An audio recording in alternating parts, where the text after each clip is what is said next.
Welcome back! So far, you have seen the main PV system topologies, the design rules and some examples of specific PV systems. We shall now discuss the PV system economics and environmental considerations. I shall first start with the basic ideas involved in discussing the economics of PV systems. The economics in the field of photovoltaics can be discussed at several levels, like at the levels of the consumer, manufacturers, PV installers, or technology level, while compared to other sources at grid scale. In this block, I would mainly discuss the economics at technology level. At the consumer level, however, I would briefly touch upon the idea of payback period. What is the payback period? The payback period in finance is simply defined as the length of time required to recover the cost of an investment. So how can this be translated at the consumer level, when a homeowner installs rooftop PV system and expects the system to pay itself back? In the case of a PV system user, the initial investment in terms of system cost is recovered over the years as the PV system offsets the electricity bills. We can understand this idea in a simple example. Let's say, for instance, Family Smith has installed a PV system of 1 kilowatt peak at an initial investment cost of 4,000 euros. The family's usual electricity consumption is such that on an average it incurs an electricity bill of 2,000 euros per year. After installation of the PV system, roughly 800 euros worth of electricity consumed by the family is provided for by the PV system. In this graph we see a straight line denoting the fixed investment costs in the beginning. As the family consumes more of the clean power produced by the PV system, it offsets the electricity bill accordingly. In this example, the amount saved is 800 euros per year. In other words, the family earns a return of 800 euros per year on the PV investment. As the years progress, the savings accumulate, and there comes a point in time when the accumulated savings are greater than the original investment. The period of time elapsed until that point is called the payback period. In this case, Family Smith's PV system has a payback period of 5 years. Note that the payback period depends on the location of implementation of the PV system. Of course, the sunnier the location, the greater the PV yield and the faster the payback.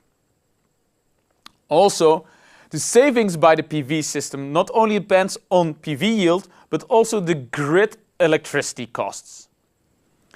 Finally, the initial PV system costs are also a major factor in deciding the payback period.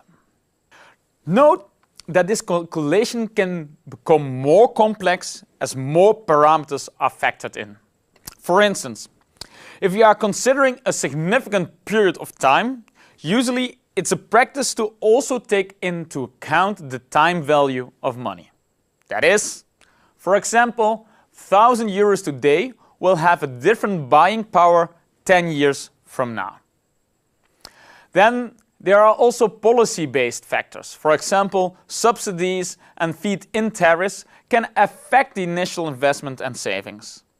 Let us briefly discuss the concept of feed-in tariffs in PV systems. At the consumer level, feed-in tariff is the rate at which a consumer is paid for the electricity that the grid-connected PV system contributes to the local grid. There could be two kinds of feed-in tariffs, gross and net. Gross feed-in tariffs are paid for all the electricity the panels produce, irrespective of the domestic electricity consumption of the consumers. Net feed-in tariffs promise a higher rate for the surplus electricity fed into the grid after domestic use of the consumers is subtracted. Now we must not confuse the payback period of the PV system with the energy payback time, which is a different concept, and I shall discuss this in the next block with the environmental considerations. Now, let us go to the concept of levelized cost of electricity, or LCOE. It is the cost per kilowatt hour of electricity produced by a power generation project. It is usually used to compare the lifetime costs of projects based on various power sources.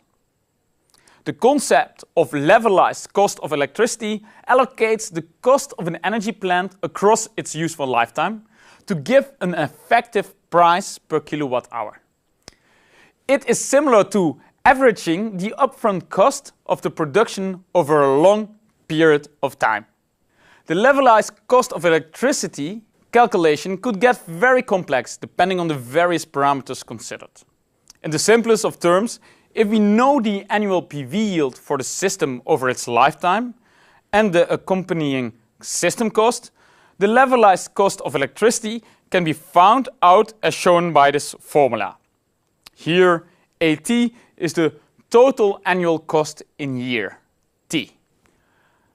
I0 is the initial investment, and ET is the annual energy yield or electricity. R is the discount rate, which is a factor used to discount future costs and translating them into present value. Based on the size of the PV generation and the cost of materials, the levelized cost of electricity of the PV project could vary a lot.